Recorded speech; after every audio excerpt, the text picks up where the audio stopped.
Hello everybody.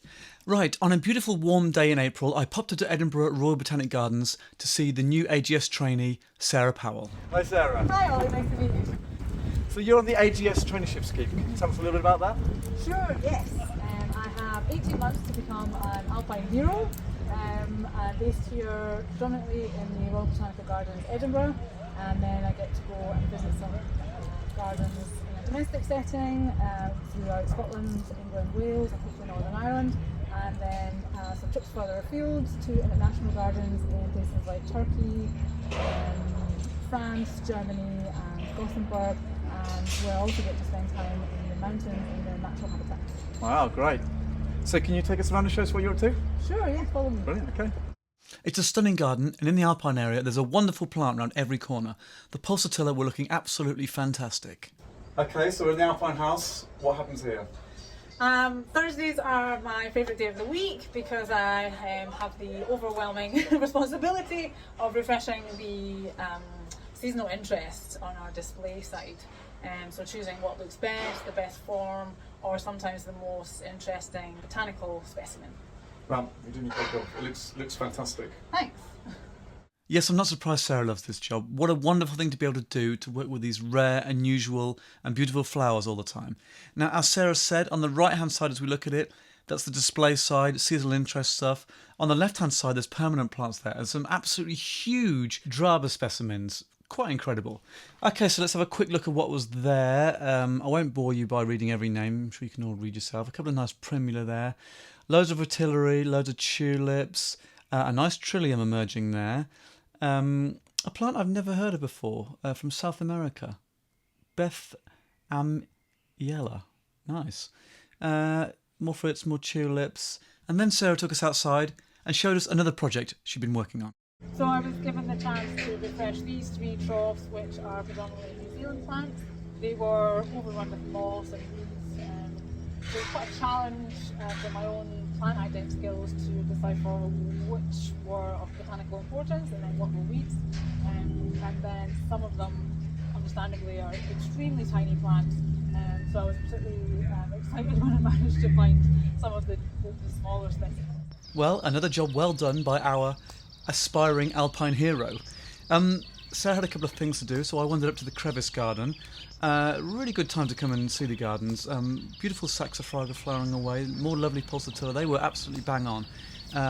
Lovely little pool with Primula Julia growing next to it.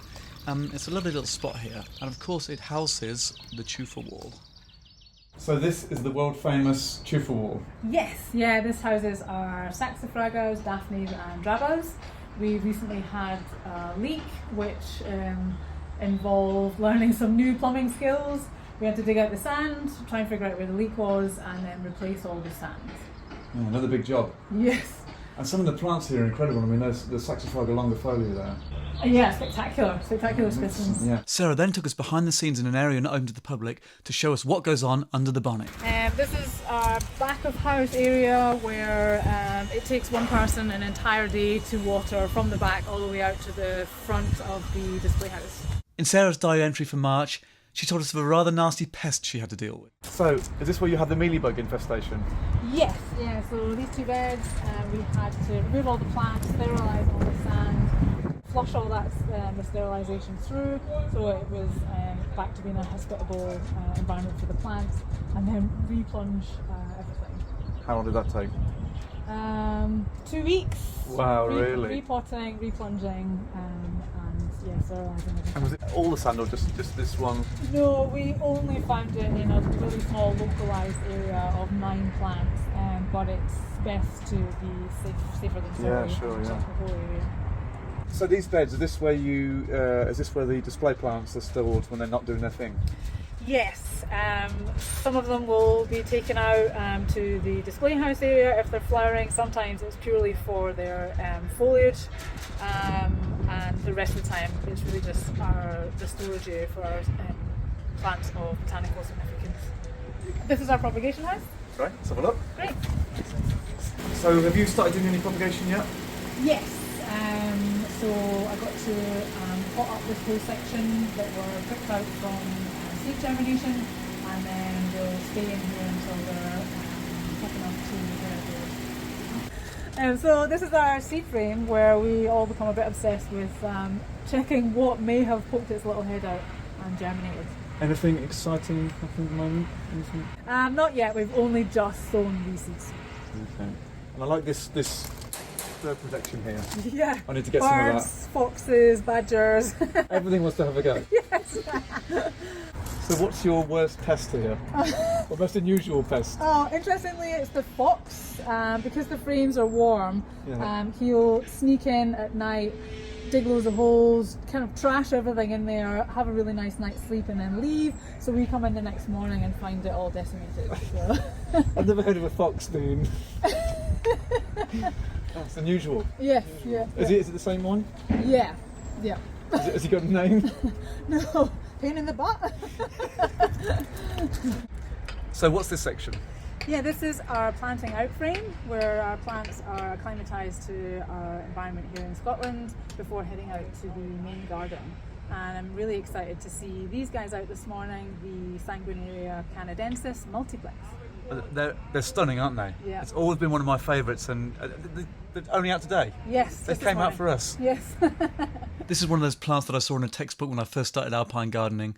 Always wanted to have, and I still haven't got it. But it's great to see it here flowering, and look at it, what a beauty. Okay, so this looks very exciting. What's this? Yes, this is our cushion house where some of our more dramatic residents live. It's the area which takes the longest to water because you have to be so precise. Yeah. And how do you go about watering these? Is it individually? You water the sand or? Just the sand, yeah. We rarely water inside the pots. We can't really get the cushions wet, otherwise they're prone to detritus. Yeah. You've got a lot of propagation going on here as well. Can you tell us a little bit about that? Yes, particularly with the cushion plants, it's quite key to have ongoing rotations of propagation to keep all the material healthy and strong because they are prone to deterioration with age. And I see you've got Androcerae pyrenaica here, which I used to grow, and it used to get really big, and I thought I was doing a great job, and then it died. Yes, we find with this one that if we keep it small, it stays healthier for longer. Where it looks a lot better than mine. Oh. It did. That was the behind the scenes area and the alpine section. Next, Sarah took us out front into the huge rock garden. Okay, so we're in the rock garden. Yes, this is our rock and woodland area. We have our Scottish native woodland, and then all the other beds are divided up geographically into North America and Chile and so on. Lovely.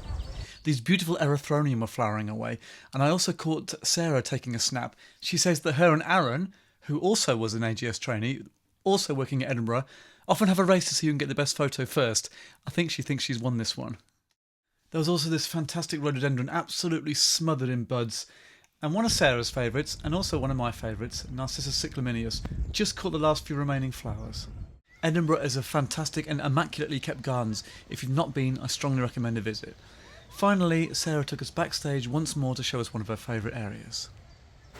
So here we are in, I want to say bulb frame, but it's not a bulb frame, is it? No, this is our bulb house Yeah. where we host our iris, our tulipa, and then my favourite, the fritillaria. Yeah, they're wonderful. I've never seen so many fruits in my life. Yeah, spectacular. Well, thanks so much for having us. Thanks for showing us around. A couple of last questions for you. Firstly, I don't know if it's top secret or not, but what is your alpine growing mix? Yes, so our general compost, I've got notes, apologies, because it's quite complex. Okay. So 2 parts singletons, 1 part Kettering loam, 1 part bark, 1 part vermiculite, 1.5 perlite, 4 grit, and then 30 mils of Vitax, and then half a teaspoon of Dolomite lime. Wow. Yes. Did you get all that? And one last question. What's your top growing tip for us? I think I would go with preemptive pest and disease management, because often by the time you have noticed them, they've already done a lot of damage. And with the increase in temperatures on a climate level and then localised, we have massive population blooms quite quickly. So it's keeping an eye on what's happening amongst, getting right in there and having a look for pests. Well, thanks so much once again, and we'll catch up with you very soon. Thanks.